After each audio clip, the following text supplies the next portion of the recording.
Good morning, M4 students, and welcome to Occupational Skills Business English. And I am your teacher, Teacher Jem Herald Diliante, and we'll be learning your first topic for occupational skills or business English today.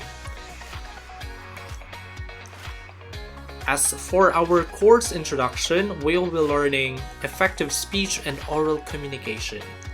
This course introduction is very important. Why? Because it will set a basic skills, or it will set basic expectations to all of the skills that we are going to learn for the rest or for the entire course about occupational skills and business English. So let me give you a short overview of this course.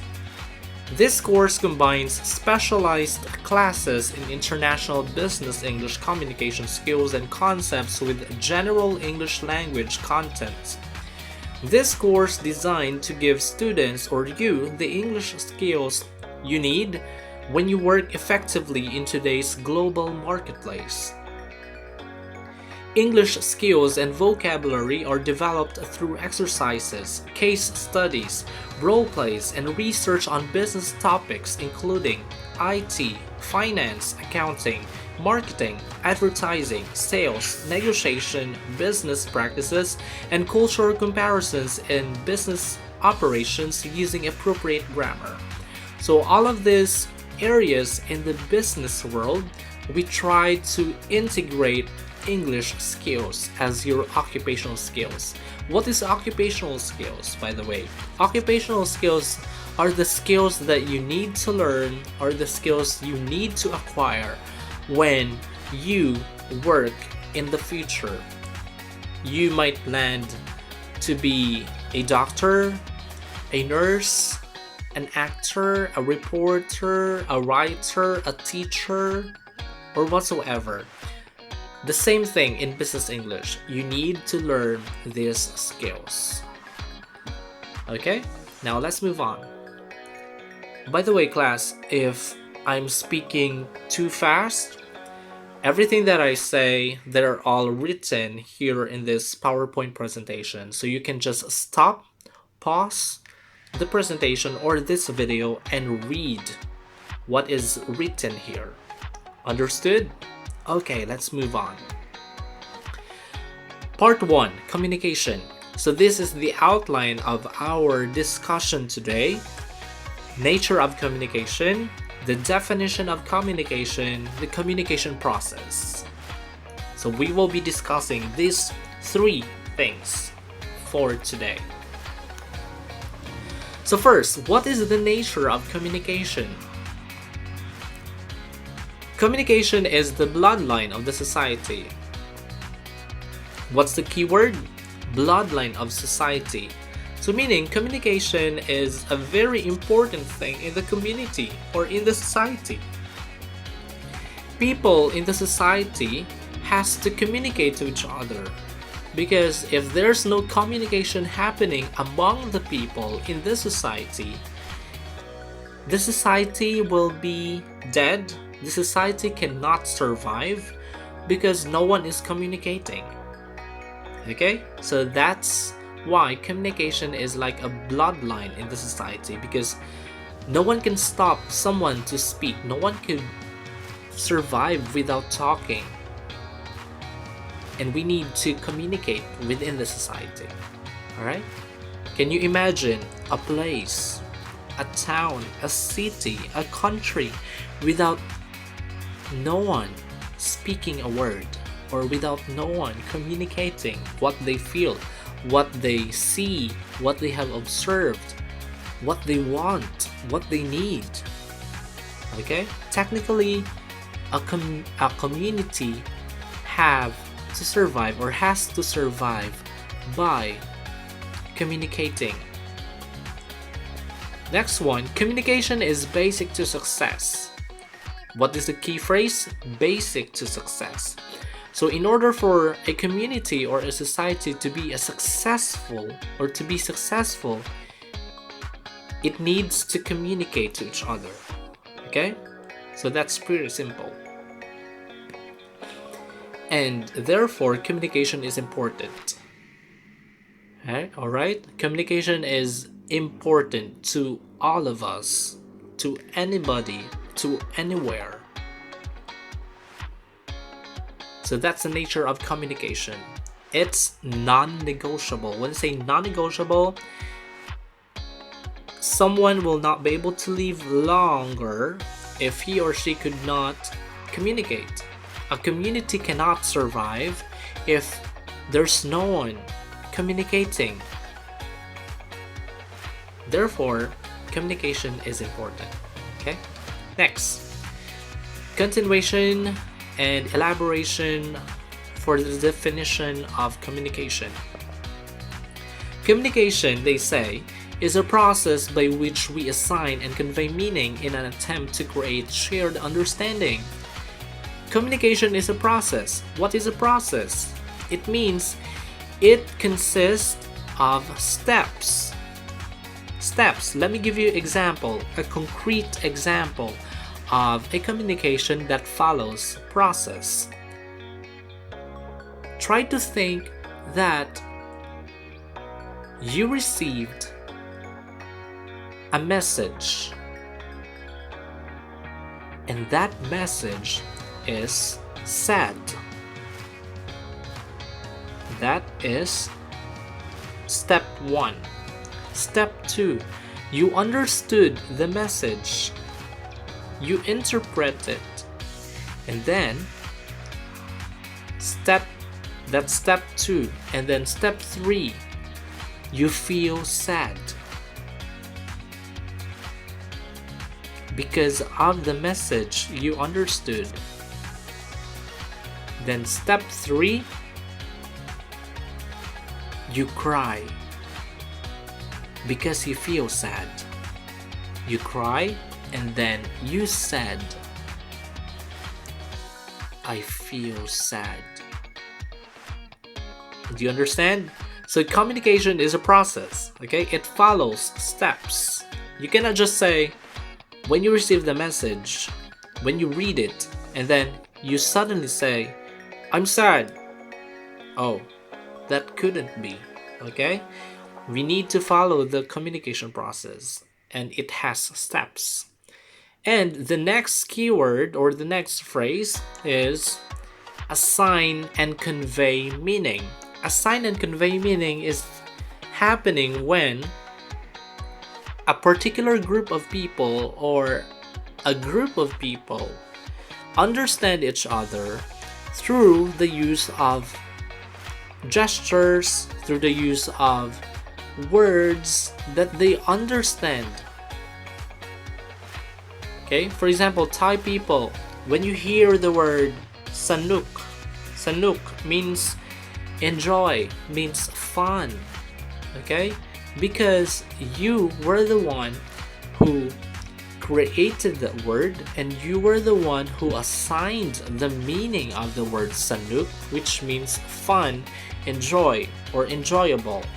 And it conveys the same meaning, or it conveys, or it creates shared understanding. Correct? All Thai people, when you hear the word sanuk, you share the same understanding, means it's fun, it's enjoyable. Clear? So that's another definition of communication. It's a process, and you assign and convey meaning to create shared understanding. Next, this process requires a vast repertoire of skills. This process requires a vast repertoire of skills. What is repertoire of skills? Repertoire is sets of skills. In order for us to communicate properly, we need to have skills of communication. And what are these skills of communication? Number 1, or letter A, intrapersonal and interpersonal processing.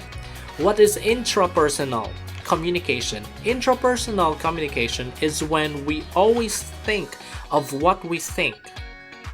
Do you get my point? Let me give you an example.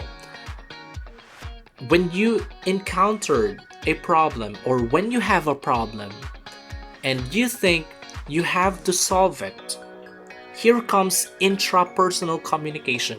You are communicating to yourself. You are thinking. You are talking to yourself. How you're going to solve the problem. You get it? Okay. Have you experienced this kind of communication? Intrapersonal communication? I think so. Okay. Next one, we have interpersonal communication. Interpersonal communication is different from intrapersonal communication because interpersonal communication is when we try to understand other people. Okay? Intrapersonal communication, we try to understand what we think. Okay? It's within. However, interpersonal or interpersonal is when we try to communicate to other people and we understand them. Example, you have a friend who is very sad because he or she had broken up with his or her girlfriend or boyfriend, and that person or your friend of yours need to have someone to listen from his or her griefs or from his or her stories. Okay? And then you try to understand the situation of your friend being sad because he or she had broken up with his special or her special someone. So that is interpersonal communication. Okay, see the difference between intrapersonal and interpersonal? Intra means yourself. You're thinking about yourself, you're talking to yourself, you're communicating, and you try to understand how you think about yourself. That's intrapersonal.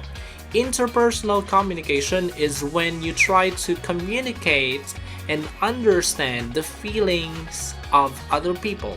Interpersonal. Alright, let's move on to the next skill of communication. Letter B, listening. Listening is very important in communication. Why? In order for us to give exact, right, correct message, reply, or feedback to the information or to the message we received, we have to listen carefully. Best example in school, when your teacher asks you to do something and that teacher would give you sets of instructions or directions how to do the task, you have to listen. Because if you do not listen to instructions, you might probably have a very low score in the test or in the activity because you did not follow the instructions. And for you to follow the instructions, you have to listen carefully to the teacher. Understood? So that's also a form of communication when the teacher is telling you the instructions or the directions and what you need to do, you have to listen properly. Clear? Then, next, letter C, observing. Observing. Observing is also a very strong skill in communication because they say sometimes words or actions speak louder than words. When words cannot be achieved, actions are louder. Do you get my point? Do you understand what I'm trying to say? Actions speak louder than words. Example, when your teacher come inside your classroom and you see and you observe your teacher is quite quiet, your teacher has a teary eyes, and your teacher's face is quite sad, and you observe that, you see that your teacher is not feeling well. So that communicates to you, students, that you have to be sensitive. You need to be behaved for today's class with your teacher because your teacher is not feeling good. Okay? So that's also a skill in communication. Observing. We have to observe the actions of other people. We need to see their actions, because in communication, it's not just about speaking. It's not just about speaking.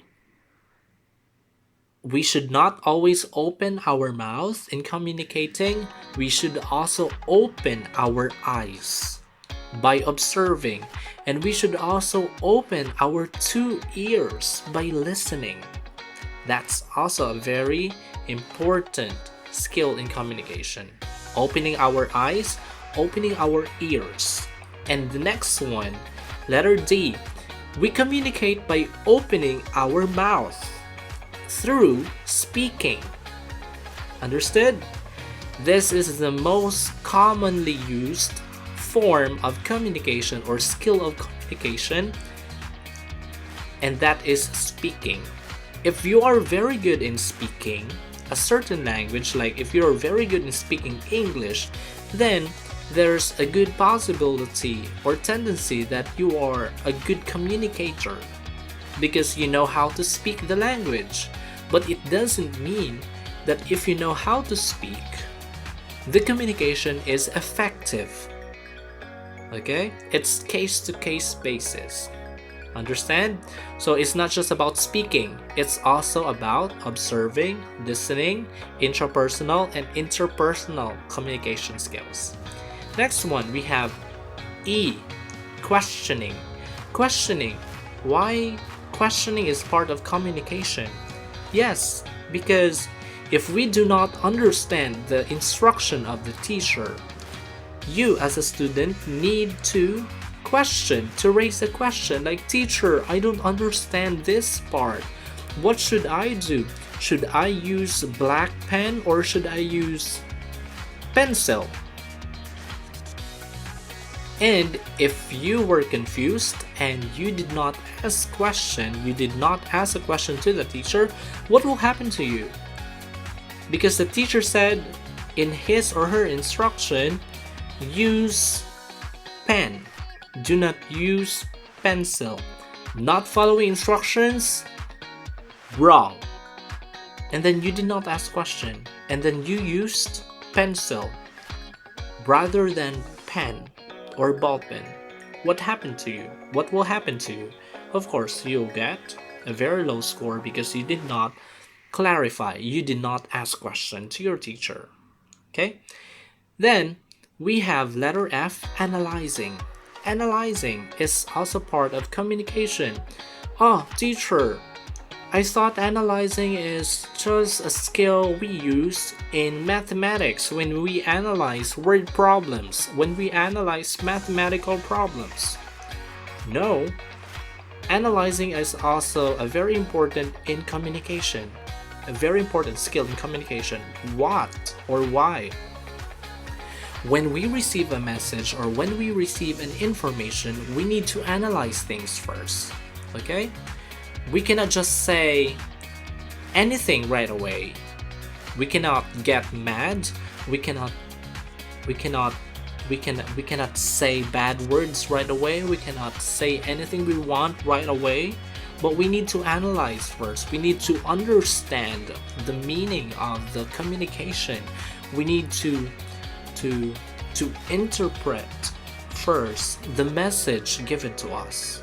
And then after that, we respond, we write a message, we send a feedback, we send reply after we analyze. Because going back to the first definition here in the slide, a process, definition of communication is also a process, which means we have to follow the steps of communication.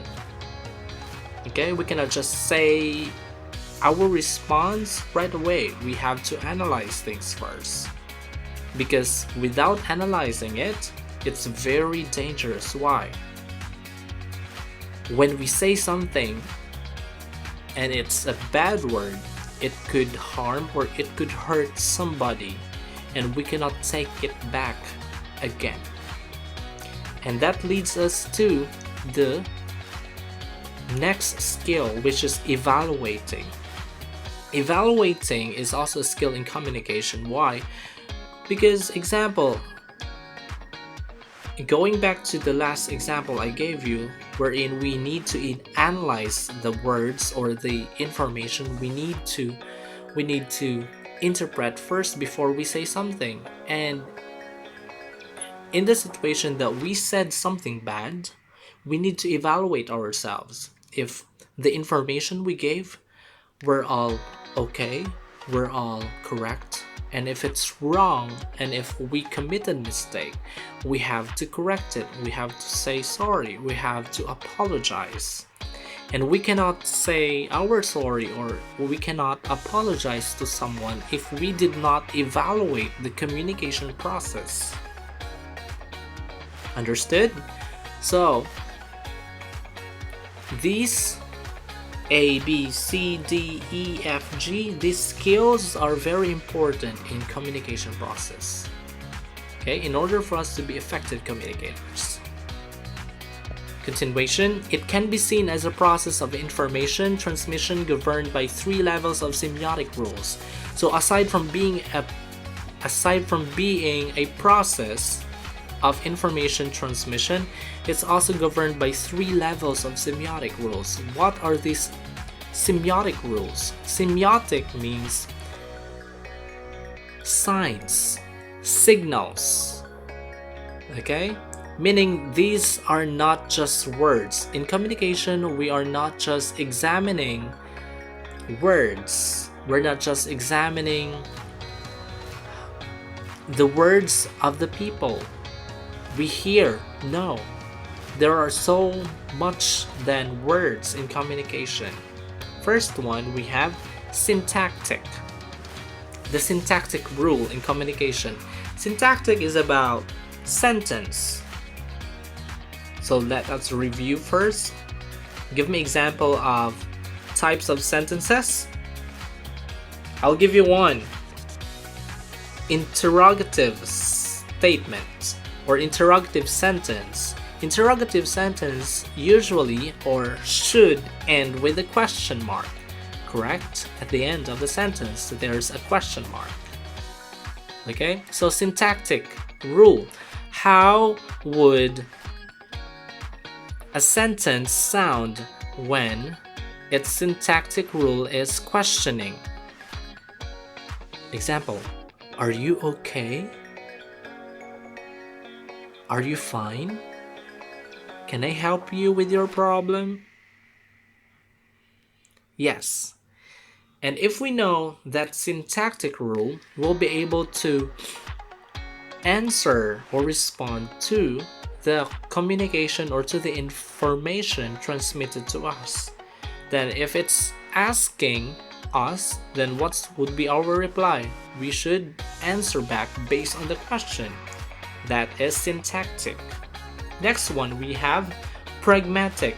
Pragmatic is communicating or responding based on the current or present situation. Pragmatic is communicating based on the situation. Example,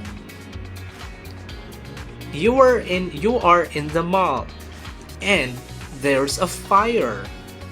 Okay, there's a fire inside the mall and you have to communicate to everyone inside the mall that there's a fire and you need to run outside.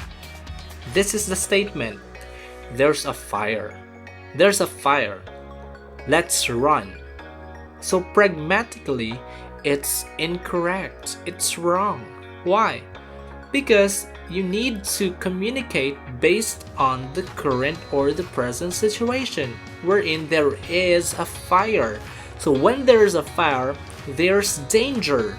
And when there's danger, you have to say like this: there's a fire! Let's run!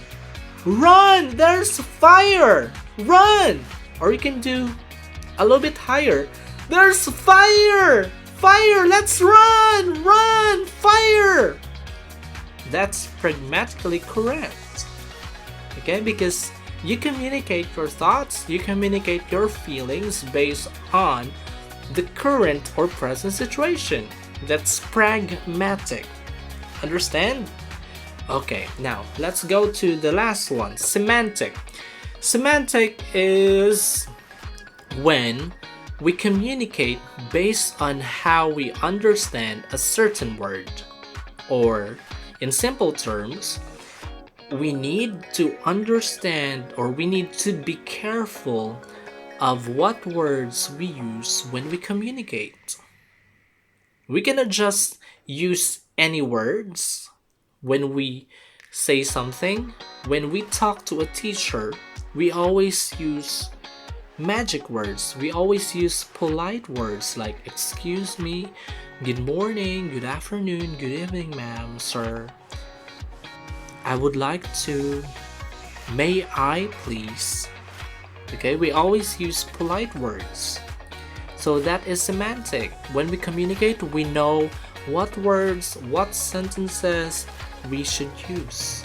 And those words have to be centered or have to be based as well in the current situation, that is pragmatics.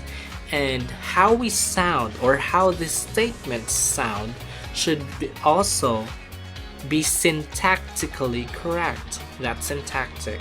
So these three semiotic rules have to go together always. Okay?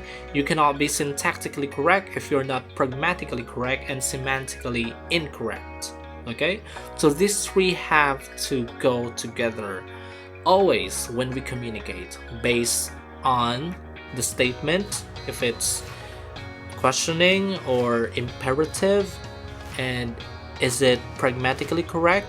Is it okay based on the current situation? And is it the right choice of words we use when you communicate?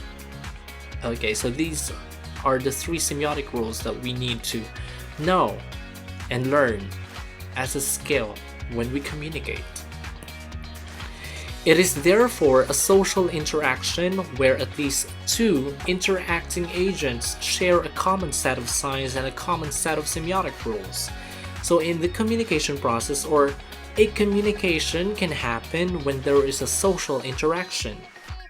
When you say interaction or social interaction, it's happening between at least two people talking, speaking to each other, and they understand each other because they are using or sharing common set of signs. What do we mean when we say signs? That is semiotic rules. Signs, symbols. These are feelings, these are behaviors. Understand? So you will be able to communicate properly to one another if you know and understand the words, the phrases, the actions, the facial expressions that you communicate to each other. So that's very important.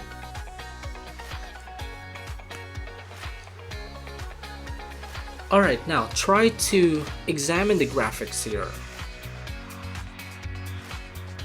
Tell me what you can see. You can see a sender, you can see a receiver, and you can also see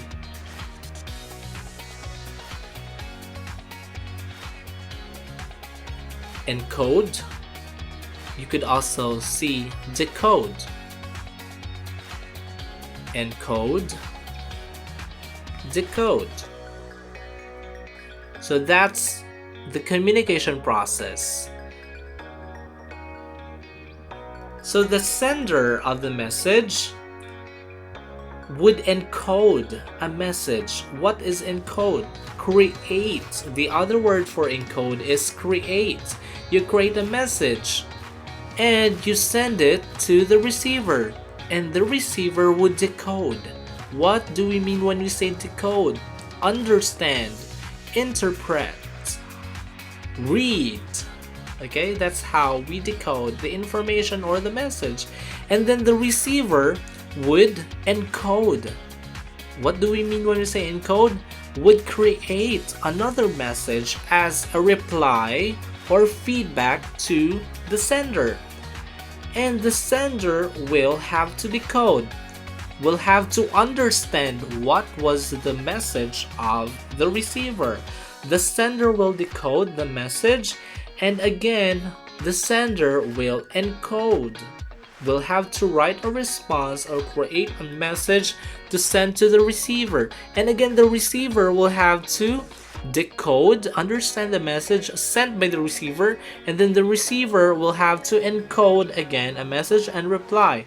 And the sender will encode, and the sender will send another message to the receiver, and the receiver will have to decode, and then it's a cyclical process. It's a cycle. It's happening when we talk to one another every single minute, every day. When we talk to our friends, when we talk to our brother, sister, our mother, our father, our grandparents, our teachers, or to anybody, every day. This is how our communication process look like every day. However, communication process do not only include the sender, the receiver, and decode, encode, decode, message, feedback. No, there are also some other important things that we need to consider in the communication process. Example, the medium. The medium is the object or the thing or the manner or the way we send our message. Understood? Example, phone. When you want to send an information to your mother, you are going to pick up your phone and dial the number of your mother and call her. Toot, toot, toot, toot, toot, toot, toot, toot, and cring, cring, cring, cring, cring, and hello, mom. Mom, I think I'm going to be late going home today because I need to go somewhere to buy materials for our class activity tomorrow in English. I'm going with my classmates. We're going to Future Park Rangsit to buy some materials, and then after we buy the materials, we're going to eat somewhere for dinner. So please do not leave food for me. You can eat first, and then I'll just message you when I'm about to arrive home. I'll be safe. Thank you. Bye, mom. See you. So you use your phone to send a message to your mother, informing her that you're not going home early today because you're going somewhere. You're going to buy some materials for school, and then you're going to eat dinner together with your classmates. So the medium you used was phone.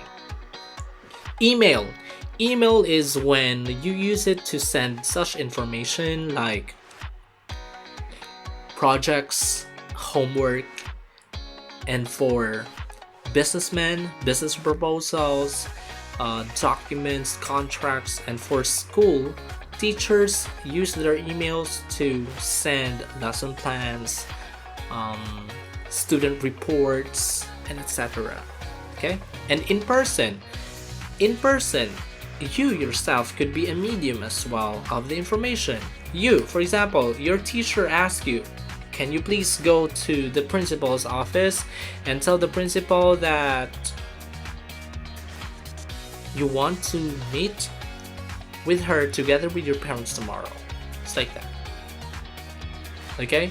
Or your teacher would like to ask you to deliver a message for your classmates that your teacher will be absent today, and you have to tell your classmates that you have to do something, you have to accomplish the assignment as your teacher is not coming to school today. So you are a medium of information as well. And then instant message. Instant message could be in the manner of you write a note, a short note in a sticky notepad, and then you post it on the table or or in the notebook of your classmate, and then your classmate will be able to read it. Okay, so that's instant message. So there could be lots of medium or media that we could use in order for us to communicate or to deliver, send the message to the other people. Okay, the next one, we have the noise. Can you see the noise there? This one, the noise. And I put a graphic that it looks like rain. Raindrops falling on a rooftop. Raindrops falling on a rooftop. Okay? And that noise created by the rain on a rooftop could be deafening, or it could create so much noise that we could not be able to hear each other when we talk inside the house. Correct? Yes. And that is basically an example of a noise that would impede us, that would stop us hearing each other when we talk. So how would this noise apply to our daily communication process? I'll give you an example of a noise. What could possibly a noise for us? It could be a conflict. It could be a problem between you and the other person. Again, a noise could be a feeling. It could be a problem. It could be an issue that will stop you from communicating effectively to the other person. Example: you and your classmate had a fight last week, and then you did not talk to each other for almost 2 weeks already. And here comes today. Your teacher assigned you to be partnered with each other to accomplish a certain task or activity in your class. And here comes a problem, because you are not communicating to each other properly. Why? Because you have a noise, and that noise is because you had a fight last week and you're not talking to each other because you are angry towards each other. You are angry towards each other. So that feeling of anger could be a noise in the communication process. And if there's a noise in the communication process, like you are angry towards each other, there is a big problem in the communication process. Why? Because you do not communicate. Or if you communicate, it's very limited. Why? Because you're angry towards each other. You're not talking properly. And if there's a problem in the communication process, the task given to you by the teacher will not be accomplished. It's not going to be successful. Why? Because you have a problem. Because of the noise between you and the other person. Alright? So in order for us to be effective communicator, we should choose the best medium. Okay? We should choose the best medium to deliver our message. It could be phone, it could be email, it could be in person, it could be an instant message, or we could choose any medium that we use every day effectively. And then we should also consider the noise. Okay, the noise that would stop or limit our communication process. Example of a noise applicable to a phone. Phone is somehow limited when it comes to its battery, its signal. Okay, sometimes we cannot make a call, or we cannot send email, or we cannot send a phone message because there's a signal interference. There's a limited signal. There's no Wi-Fi. Our battery gone low bat. in both laptops and phones. Okay, so these are some noise that we could experience when we use this technology in our communication process. And in person, the example I gave you, that noise was about anger, that you had a fight to each other. That's why you cannot communicate in person properly. Understand? So given this graphical representation of, where's that? Given this graphical representation of the communication process which we deal every day, I want you to create your own communication process following this format. You should have the sender, you should have the receiver, you should have the message, what is the message being sent, and you should also create the feedback or reply. And you should also specify the medium of communication or the medium of message you are going to use in order to deliver the message. And I want you to think what could be a possible noise that could interfere, that could stop, or that could challenge you on delivering the message or to have a successful communication process. Okay, I want you to contextualize, I want you to think of a certain situation, and you have to assign who is the sender. It could be your parents, it could be you, and then the receiver could be a friend. Okay, I want you to name them. I want you to be specific of what message you're going to send and what is the feedback and the medium and the noise. I want everything to be specific, following the communication process format. Understood? Okay. So, after you listen and watch and learn from our discussion today, I want you to grab a paper, a pen, a pencil, a marker, and draw your own communication process model. Be creative as much as possible. Or if you're comfortable to use your laptops or your drafts or your electronic drafts in your tablet, you can also use them. Okay? But what's important, you will be able to show it tomorrow, Thursday, in our Zoom class. And you have to discuss them. You have to discuss your own communication process model for your classmates and to me. Understand? Alright, so I hope you learned something today, and there should be questions. Please send a personal message via Line group chat, or you can send a personal message to me and I will reply as much as possible. Okay, thank you very much, and see you tomorrow in our Zoom class. Take care, keep safe, and see you. Bye.